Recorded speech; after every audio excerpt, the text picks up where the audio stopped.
2017 Mini Cooper Countryman ALL4 1.5T manual. Sir Alec Isiganis, the man responsible for the original Mini, surely never anticipated a mini crossover SUV. Even so, he may have begrudgingly approved of BMW's first crack at the Countryman variant, which, for all of its faults, drove like a plus-size Mini Cooper. The all-new Countryman, though, moves the needle even further away from the original Mini ethos. Longer and heftier, the newest model trades its predecessor's lithe agility for an added sense of refinement. If the previous Countryman was an engorged Mini Cooper hardtop, then the redesigned Countryman is a shrunken BMW X1. No surprise, then, that the new Countryman sits on the same platform that underpins the X1, as well as the wagon-like Mini Clubman. WKL2, the Countryman chassis is stiff, imbuing the $28,950 all-wheel drive crossover with a solid foundation that similarly priced competitors lack. No doubt, the Countryman is competent. It simply no longer drives like a Mini. Mini defined. The Cooper Countryman very much looks the part of a Mini. Oversize headlights and taillights, a distinct grille design, and a two-tone paint scheme instantly identify the Countryman as a product of the British brand. From the driver's seat, though, we missed the light and tossable dynamics that have defined the brand since it re-entered the market at the beginning of the century. That first new Mini was much bigger than the original, but it nevertheless drove small. This new Countryman moves with the heavy-handed stoicism of a BMW SUV. On the whole, this isn't a bad thing, as the Cooper Countryman tracks down the road with the security of a bigger vehicle while maintaining a sense of driving engagement.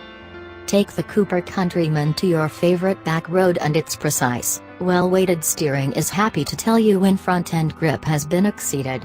Fortunately, grip is relatively plentiful, as the Pirelli Cinturato P7 all-season run-flat tires that came with our test car's optional, $750, 18-inch wheels stuck to our 300-foot skid pad at a respectable 0.85 grams. Still, the Countryman's demure demeanor differs from other Mini models. Minimal motivator. Arguably, some of our distaste for this Countryman's dynamic behavior stems from our test car's powertrain. Although Mini offers the Countryman in more powerful Cooper SE plug-in hybrid, and John Cooper Works, JCW, trim levels, our bottom-of-the-barrel Cooper relies on the brand's 134 horsepower turbocharged 1.5-liter inline-3 for momentum.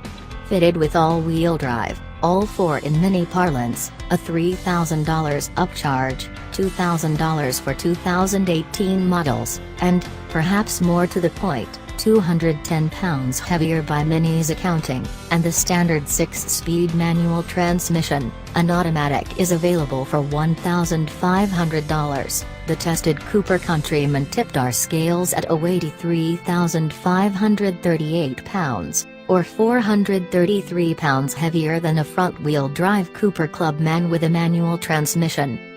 The 3-pot's 162 pounds-to-foot of torque comes on at a diesel-like 1,250 revolutions per minute, allowing the subcompact crossover to pull away from stoplights with reasonable pep. But the triple's narrow power band peaks by the time the TAC crosses 5,000 revolutions per minute, 1,600 revolutions per minute before redline, making frequent shifts necessary. Thankfully, the 6-speed gearbox is a pleasure to row, with crisp action and well-defined gates. Still, the ALL4 model's mass overwhelms the base engine.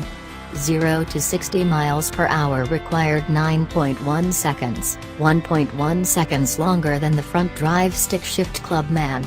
Top gear passing acceleration was similarly laggard, with the crossover ringing in 30 to 50 mile per hour and 50 to 70 mile per hour times of 14.6 and 13.6 seconds, 4.4 and 3.5 seconds longer than was needed by the Clubman. Mass also affects braking, as the crossover required a lengthy 189 feet of tarmac to come to a halt from 70 miles per hour minus 27 feet longer than the Cooper Clubman and 26 more than an all-wheel drive Fiat 500X Maximum Mini. Compared with its tightly packaged predecessor, though, the Countryman's rear seating area presents a wide and airy space with vac vents and a comfortable 40/20/40 split folding rear bench seat that both slides and reclines. An ample 37.6 inches of rear legroom marks a 3.8-inch gain over the old Countryman. Cargo room is a middling 18 cubic feet, besting the 12 cubic feet afforded by the 500X but falling short of the Jeep Compass's impressive 27. The Countryman's interior design follows the example of the exterior in being characteristically mini, featuring items such as a column-mounted gauge cluster, a circular housing for the infotainment system, and toggle switches for operating items such as the overhead lights, the ignition, and the automatic stop-start system.